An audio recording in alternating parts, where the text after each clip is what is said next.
की है Airbus, France के टुलूज में बनता है। अमेरिका में है बोइंग, बोइंग से आने वाला था 179 जहाज जो कि एयर चाइना खरीद रही थी, चाइनीज एयरलाइन, इसने एक ऑर्डर को कैंसिल कर दिया, कहा कि रखे रहो यहाँ पर।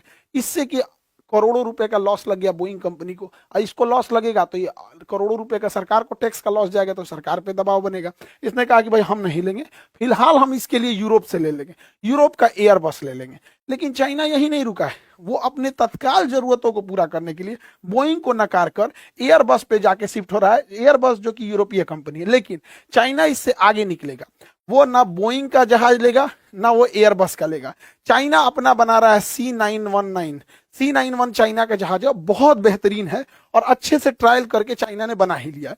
और साथ ही रसिया ने भी बनाया है MC21, ये भी जहाज है। तो फ्यूचर में चाइना अपना मेड यूज रखेगा और कुछ रशियन जहाजों को रखेगा। ये और भी बेहतर है MC21, ये बहुत ज्यादा चौड़ा है, कंफर्टेबल है। इस सब में तो लगता है मुर्गी दरबा में घुसा दिया है। तो चाइना जो है वो इकोनॉमिकल वार वैसे ही लड़ता है जैसे जमीनी लड़ाई पर इजराइल लड़ता है। इजराइल की नीति है तुम थोड़ा सा मारो, हम तुमको घर घुस घुस के मारेंगे। चाइना कहता है हमको लड़ाई नहीं लड़ना, हम फाइनेंशियल इकोनॉमिकल लड़ाई लड़ेंगे और घुस घुस के मारेंगे वहां पर। तो इसी वजह से चाइना भारी पड़ता दिख रहा है। चाइना की जो सबसे बड़ी ताकत है वो रेयर अर्थ मेटल है। रेयर अर्थ मेटल उन मेटल को कहते हैं जो बहुत कम मिलते हैं, और दुनिया के रेयर अर्थ मेटल पे 70 से 80% चाइना है। ये रेयर अर्थ मेटल बहुत जरूरी होते हैं।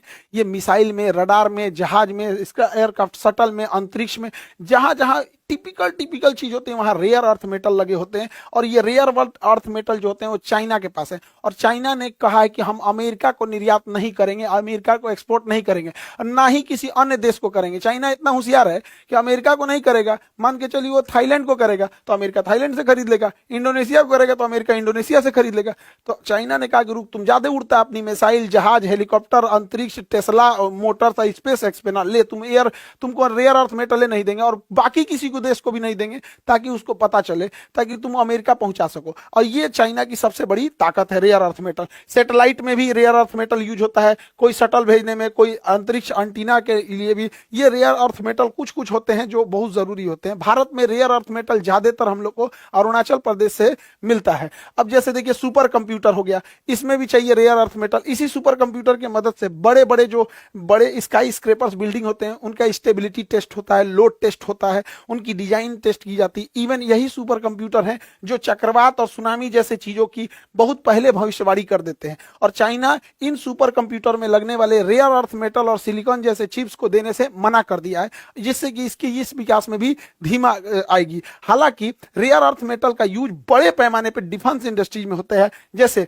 अमेरिका का F-35 लाइटनिंग, ये बहुत खतरनाक जहाज है। हालांकि कोई बड़े देश से लड़ाई में अभी भाग नहीं लिया। F-22 राप्टर ये ज्यादा विश्वसनीय है, हालांकि ये ज्यादा लड़ाई में भाग नहीं लिया है, ये ज्यादा खतरनाक है। ये ज्यादा लड़ाई में भाग लिया है इसलिए विश्वसनीय है। अभी अमेरिका ने F-47 लॉन्च किया है जो 6th जनरेशन का होगा। और अमेरिका के पास एक से एक एडवांस हेलीकॉप्टर है, चाहे वो चिनूक हो, अपाची हो, ब्लैक हॉक हो, इन सब में रेयर अर्थ मेटल होता है। इनके मेंटेनेंस में जब ये बिगड़ेंगे तब वहां पर। और चाइना ने इन सारे रेयर अर्थ मेटल पे अमेरिका के साथ साथ दुनिया के किसी भी देशों को देने से मना कर दिया है। अभी अमेरिका की जितनी भी चीजें हैं, चाहे वो रेयर अर्थ मेटल के बिना ना मिसाइल काम करने वाली है, ना रडार काम आएगा, पनडुब्बियों में भी उसकी जरूरत होती है, लड़ाकू जहाज, हेलीकॉप्टर, ड्रोन, UAV, कहीं पे भी देखेंगे तो ये रेयर अर्थ मेटल जरूरी है, जिसपे चाइना की मोनोपोली है। रेयर अर्थ मेटल के बाद चाइना का दूसरा सबसे पावरफुल चीज होता है सिलिकॉन।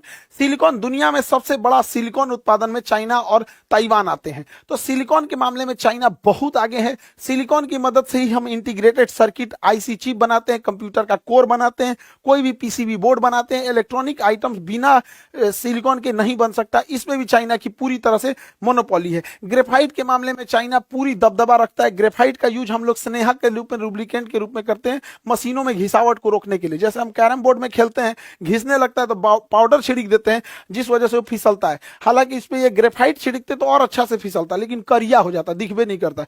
इसलिए मशीनों में लुब्रिकेंट के रूप में ग्रेफाइट का यूज किया जाता है। परमाणु बिजली घर में भी ग्रेफाइट का यूज होता है, बैटरी में भी ग्रेफाइट यूज होता है, पेंसिल के नोक पे भी ग्रेफाइट का यूज होता है, बहुत जगह होता है। और ये चाइना इस पे भी अपनी मोनोपोली जमा के रखा है। जब ये जो ट्रेड वॉर चल रहा है ना, इस ट्रेड वॉर में बहुत घाटा होने वाला है अमेरिका को। ये बेवकूफ को समझ में नहीं आ रहा है, ट्रंप को। तुम नहीं पढ़ा है, तुमको कहां से पढ़ा है? देख सुन, इसको पढ़। आरसीईपी, आरसीईपी ये चाइना का ब्रह्मास्त्र है, चाइना का ब्रह्मास्त्र है। Regional comprehensive economic partnership, regional comprehensive economic partnership ये क्या कहता है कि ये लोग आपस में व्यापार कर लेंगे। इसमें टोटल 15 देश आते हैं। अभी बांग्लादेश और श्रीलंका भी आने के लिए बोला है। 15 देश में कौन कौन आते हैं, यहां से उठाएंगे ये सब, और इसमें जापान और कोरिया और चाइना, ये सारे देश आते हैं। ये आपस में व्यापार कर सकते हैं। ऐसे व्यापार करेंगे जैसे कोई राजस्थान का व्यक्ति मध्य प्रदेश में सामान बेचना चाहता है तो उसे कोई दिक्कत नहीं होता है, लेकिन वही राजस्थान का व्यक्ति जब पाकिस्तान में बेचना चाहता है तो प्रॉब्लम्स आएगी, क्योंकि कस्टम चाहिए, सारा चीजें बहुत पेपर वर्क करना पड़ता है। तो आरसीईपी में कहता है कि हम जो 15 देश हैं, हम ये 15 देश आपस में किसी भी तरह का हम लोग ये सब चीजें नहीं लेंगे। चाइना का कोई भी सामान इजिली थाईलैंड चला जाएगा, इजिली वियतनाम चला जाएगा, म्यांमार चला जाएगा, Singapore, Indonesia, even Australia, Japan चला जाएगा, कोरिया चला जाएगा। तो ये आरसीईपी है सब। सोचिए, इससे अमेरिका को बहुत टेंशन है, क्योंकि अमेरिका ने टेरिफ लगा दिया 245%। अब कोई बेवकूफ चाइना से सामान को अमेरिका नहीं भेजेगा, क्योंकि 100 रुपया का भेजेगा तो उसमें 245 जुड़ जाएगा, महंगा हो जाएगा 245%। इसलिए वो इस रूट से नहीं भेजेगा। वो क्या करेगा कि वो आपका सामान पहले चाइना से भेज देगा, सपोज इंडोनेशिया, या भेज देगा ऑस्ट्रेलिया, या चाइना से भेज देगा म्यांमार। यहां भेज दिया, अब वो ओरिजिन खत्म। अब आप ना चाइना पे ना लगाए हैं, लेकिन ये सब आपस में समझौता कर दिया था आरसीईपी, क्योंकि ये तो चाइना बिना किसी टैक्स के म्यांमार उतार देगा, बिना किसी टैक्स के इंडोनेशिया, ये 15 देशों में कहीं भी उतार देगा। तो आपने टैक्स लगाया चाइना पे, ये उतार दिया अपना सामान थाईलैंड, थाईलैंड से भेज देगा अमेरिका, जा यहाँ टैक्स उतना नहीं है। इंडोनेशिया से भेज देगा, जाओ अमेरिका। ऑस्ट्रेलिया से भेज देगा, जाओ अमेरिका, जा। डोनाल्ड ट्रंप मोए मोए हो गया। इसलिए कह रहे थे फाउंडेशन क्लास करना बहुत जरूरी है। आरसीईपी चाइना का ब्रह्मास्त्र है। आप चाइना पे बैन लगाएंगे, वो दूसरे देश में भेज के वहीं से पैक करके भेज देगा आपको। अगर ये ट्रेड वॉर ऐसे ही चलते रहा तो डोनाल्ड ट्रंप को बहुत घाटा होने वाला है। वहां अनएम्प्लॉयमेंट बढ़ जाएगा, महंगाई धीरे धीरे बढ़कर एक आम आदमी को भी परेशान करने लगेगी। और जब महंगाई बढ़ती है तो लोग खर्च कम करने लगते हैं, और लग्जरी गाड़ियां, लग्जरी आइटम्स के बदौलत जो अमेरिका की इकोनॉमी चल रही है वो एक दिन ध्वस्त हो जाएगी। और ऐसे ही रहा तो चाइना की BYD अभी भी इलॉन मस्क की तस्ला से आगे है। अब ये तस्ला ज्यादा दिन दिखेगा नहीं, ऑलरेडी तस्ला का सेल डाउन हो गया। और अभी भी देख रहे होंगे चुनाव के टाइम इलॉन मस्क बड़ा ट्रंप का साथ दे रहा था, अभी थोड़े से मिजाज इनके बदले बदले से लग रहे हैं, क्योंकि इनको भी समझ में आ गया है कि भाई हमारा तस्ला घाटे में चल जाएगा।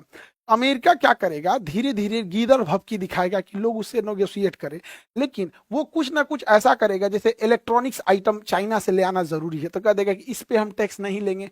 मतलब हम लेंगे, दिखाने के लिए लेंगे भी, उस चीजों पे लगा देंगे जो बहुत कम आता है।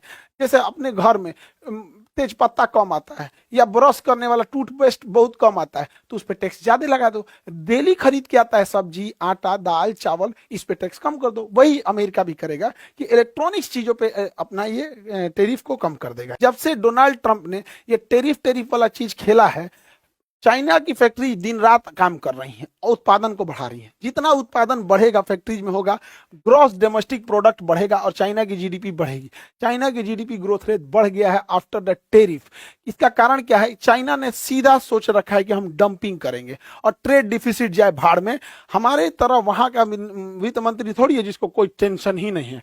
आपसे क्या ही बोले, खैर हम इनसे क्या बोलेंगे। अब जीएसटी कुछ पता नहीं क्या बोला।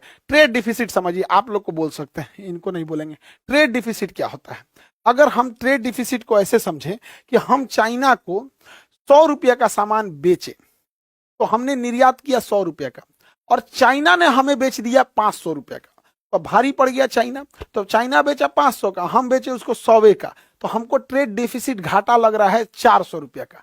अब समझिए चाइना क्या करता है, हम लोग चाइना को बहुत कम सामान बेच पाते हैं। हम लोग चाइना से मंगाते हैं 113 बिलियन डॉलर का और बेच पाते हैं महज 14 बिलियन डॉलर का। सोच सकते हैं, लगभग हमारा ट्रेड डिफिसिट, व्यापार घाटा 100 बिलियन डॉलर का है।